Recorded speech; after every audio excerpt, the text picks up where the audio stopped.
చంద్రమల్లి యక్షిని ప్రేమకథ భాగం 3 ప్రేమ పరీక్షల వైపు తిరగడం.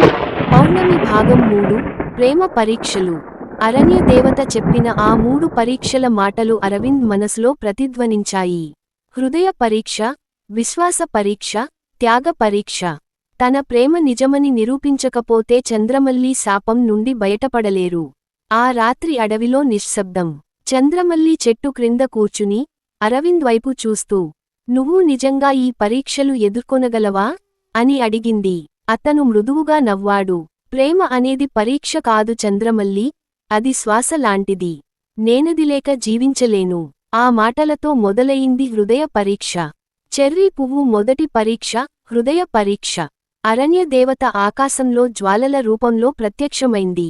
నీ ప్రేమ నిజమైనదో కాదు తెలుసుకోవడానికి, నీవు నీ ప్రేమను చూడకుండానే ఆమెను గుర్తించాలి. మబ్బులు కమ్ముకున్నాయి. ఆకాశం అంధకారమయింది. 10 చంద్రమల్లీలు, 10 రూపాలు ఒకేసారి అరవింద్ ఎదుట కనిపించాయి. అందరూ ఒకే చీర, ఒకే ముఖం, ఒకే చిరునవ్వు. అరవింద్ కళ్ళు మూసుకున్నాడు. తన హృదయానికి లోపల ఉన్న ఆ స్వరాన్ని విన్నాడు. అరవింద్. ఆ స్వరం మృదువుగా, స్నేహపూర్వకంగా, చల్లగా ఉంది.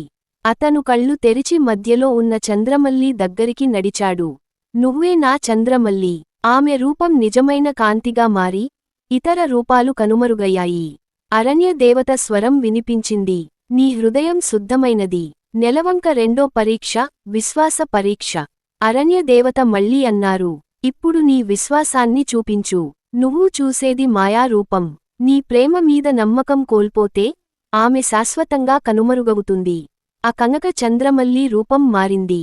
ఆమె కళ్ళు రక్తవర్ణంగా, రూపం యక్షిని భయంకర రూపంలోకి మారిపోయింది. అరవింద్ ఒక్క క్షణం వెనక్కి తగ్గాడు, కాని వెంటనే తన చేతిని ముందుకు చాపి అన్నాడు, "నిన్ను ఎవరైనా యక్షినిగా చూడొచ్చు, కాని నా కళ్లలో నువ్వు నా చంద్రమల్లినే." ఆ మాటలు గాలిలో ప్రతిధ్వనించాయి. మాయా రూపం చెదిరిపోయింది. చంద్రమల్లి మళ్లీ తన నిజరూపంలోకి వచ్చింది. ఆమె కళ్లలో కన్నీళ్లు, కాని హృదయంలో సంతోషం. "నీ విశ్వాసం కదలలేదు అరవింద్." అరణ్య దేవత స్వరం మృదువైంది. నిప్పు మూడో పరీక్ష, త్యాగ పరీక్ష. ఇప్పుడు అరణ్యం మంటల్లో కూరుకుపోయినట్టు కనిపించింది. చుట్టూ అగ్నిజ్వాలలు, మేఘగర్జనలు. అరణ్య దేవత చివరి పరీక్షను ప్రకటించింది. "ప్రేమ నిజమైతే నీ జీవితం ఇచ్చేందుకు సిద్ధంగా ఉండు. నీ ప్రాణంతోనే యక్షిని శాపం తొలగుతుంది." అరవింద్ ఒక క్షణం కూడా ఆలోచించలేదు. చంద్రమల్లి భయంతో అతని చేతిని పట్టుకుంది. "లేదు అరవింద్, నీకేం జరగకూడదు." అతడు మృదువుగా నవ్వి అన్నాడు, "నువ్వు వెలుగుగా ఉండాలి చంద్రమల్లి. నిన్ను చూసిన ఆ క్షణం నా జీవితానికి అర్థం ఇచ్చింది. ఇప్పుడది పూర్తవుతుంది." అతను చేతులు మంటల వైపు చాపి నిలబడ్డాడు. జ్వాలలు అతని చుట్టూ తిరిగాయి, కాని అతను దగ్ధం కాలేదు. వెండి కాంతి విరజిమ్ముతూ, ఆ మంటల మధ్య నుండి చంద్రమల్లి శాపబంధనం విరిగిపోయింది.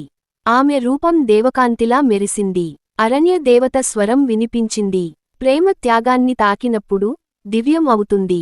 చంద్రమల్లి, నీవు స్వేచ్ఛ పొందావు." ఆ క్షణం అరణ్యంలోని మంటలు ఆగిపోయాయి. పూలు విరిశాయి. గాలి సువాసనతో నిండిపోయింది.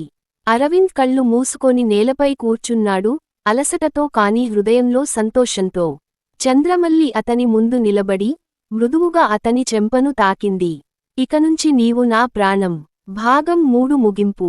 కుడి చూపుడు వేలు భాగం 4లో చంద్రమల్లి మానవ లోకంలో ఎలా జీవిస్తుంది? అరవింద్. చంద్రమల్లి ప్రేమకు దేవత